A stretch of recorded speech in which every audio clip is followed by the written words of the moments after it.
د نصاب کار تمام شوی که پاتې اوس هم ورباندې کار روان دی؟ مخکې ما یادونه کړې وه چې متاسفانه ځینو رسنیو دې ته داسې یو انعکاس ورکړ چې دوی 100% د مدارسو سیستم غواړي په مکاتبو کې پلی شي، بلکې داسې نه ده. مخکې وضاحت هم بیا وکړل چې د پوهنې وزارت دې ته ژمن ده چې هم عصري او هم دیني زده کړې د هیواد ګوټ ته په متوازنه توګه سره ورسوي. نو تر 6مه ټولګي پورې دا بشپړ شوی ده او د پوهنې وزارت له لوري ما مخکې یادونه کړې وه چې کمیټې ته کومه کمیټه چې د شیخ امیرالمؤمنین صاحب لخوا تعیینه شوې هغوی ته سپارل شوی ده. په نږدې راتلونکي کې به انشاءالله تصویب شي او وروسته له هغه به هغه کوم تی مراحل سره هغه به مخته ولاړ شي. خو یوه یادونه دا کومه چې په دې نصاب کې هیڅ داسې خبره نشته چې مطلب د عصري علومو دې نشتون وي، داسې کومه خبره نشته، بلکې د عصري علومو ترڅنګ دیني علوم هم پکې ځای پرې شوي دي. په تېر یوه کال کې ستاسو وزارت په ټول هیواد کې په څه شمېر نوي استادان په دندو ګمارلي؟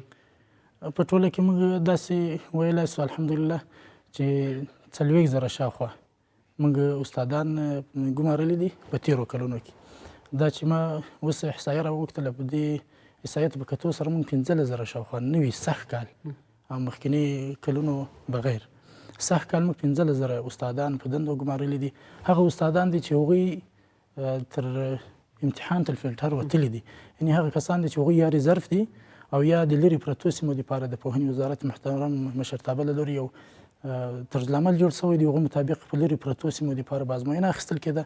هغه کسان چې وړ وو، هغه کسان چې لایق وو، هغوی به امتحان ځینې اخیستل کېده او د پوهنې وزارت محترم مشرتابه ته به وړاندیز کېده د مربوطه ریاستو څخه وروسته له هغه به ورته د پوهنې وزارت سره په څه شمېر د پوهنې په برخه کې استادان شته دي، یعنې شمېر یې څومره دي؟ موږ تقریبا 2,45,000 استادان لرو چې اوس شمېر بیا نو تر 80,000 پورې رسېږي. ما درته ویل چې مخکې احصایه چې موږ کومه درلوده په تېرو کلونو کې دې 40,000 سره نور زیاتېږي. د دې سره نو تقریبا موږ 2,60,000 نوي ښوونکي او 15,000 ور داخل کو، نو 2,60,000 ښوونکي خاص کر په تدریس باندې په مکاتبو او ښوونځیو کې تدریس باندې بوخت دي. حمزه صاحب په تېرو 20 کلونو کې په هیواد کې داسې سیمې وې چې هلته جګړې ډېرې ځپلې وې، ستاسو وزارت هغو سیمو ته څومره لومړیتوب ورکړی ده؟ الحمدلله د پوهنې وزارت مشرتابه سره چې موږ ناستې لرو زیاتره وخت او د دې ناستو کې زیاتره هغه کسان چې په لرې پرتو سیمو کې دي هغوی مراجعه کوي، نو دوی ډیریو ته دا وعده ورکوي چې زه به خپله درځم تاسې ساحې ته او هغه ساحه به ګورم تاسې کومې ستونزې چې در اخلم بیا دا ستونزې په لیکلې بڼه باندې ورته راوړي، کومې ستونزې چې محترم وزیر صاحب ورته حل کولی شي، ورته په ډاګه ورته وایي دا زه درته حل کوم، کومې چې زه نسم حل کولی وای بیا وروسته له هغو د شیخ صاحب امیرالمؤمنین شیخ صاحب ته په خپله خوله باندې او دغسې لیکلې بڼه باندې هم چنان ورته وړم. نو اولویت په ټوله کې د پوهنې وزارت همدا ده چې لرې پرتو سیمو ته باید کار وشي، داسې په سختو حالاتو کې د موږ مرسته او مدد وکړ، نو اوس اولویت او هغو سیمو ته ورکول کېږي. په روان مالي کال کې تاسو په ټول هیواد کې څومره ښوونځیو ته نوي تعمیر د جوړ کړي؟ خوشبختانه به ووایم چې ما مخکې یادونه وکړه چې موږ هغه کومه بودیجه چې وه یعنې کمه بودیجه وه، خو د پوهنې وزارت محترم مشرتابه او مسؤلین دغسې نه دي کېناستلي، بلکې کوشش یې هم دا کړی ده چې هغه کومې خالیګاوې چې دي هغه له منځه یوسي.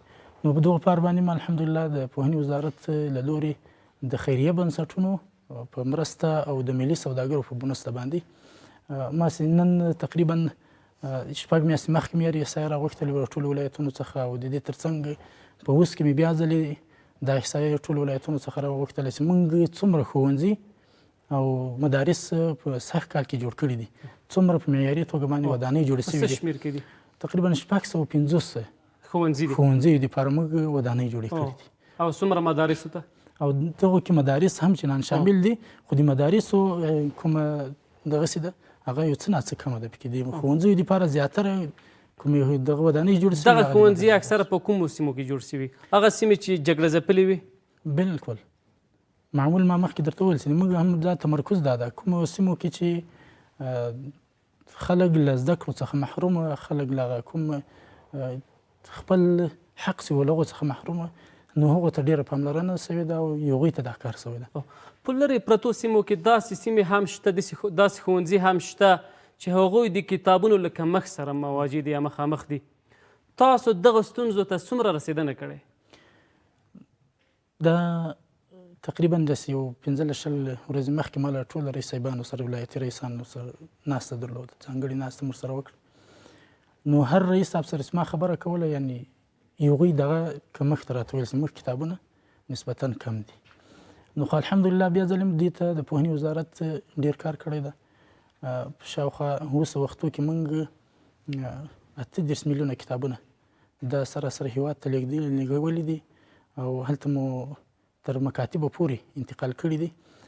یو شمالي زون کوم چې موږ 9 ولایته دي دغو ته کتابونه تر اوسه نه دي رسېدلي، کومه چې د سالنګ لار وه د هغو په خاطر باندې، او ځینې کتابونه یې لا په لارې دي چې هغه کله راورسېږي دلته جای په جای سي ټول یو ځای انشاءالله الرحمن دغه 9 ولایتونو ته هم رسېږي. ځینې ولایتونه بیا داسې دغه کتابونه چې تاسو ویلي دا په نوي نصاب چاپ سوي دي که ما مخکینی نه نصاب؟ مخکینی نصاب ده. نو دا کوم نصاب چې نوی جوړ شوی دی دې خو تر اوسه ما درته ویل تصویب مکمله توګه باندې نه ده شوی. نو کله چې دا کمیټه یې تایید کړي وروسته له به انشاءالله الرحمن بیا موږ ته سپارل کېږي.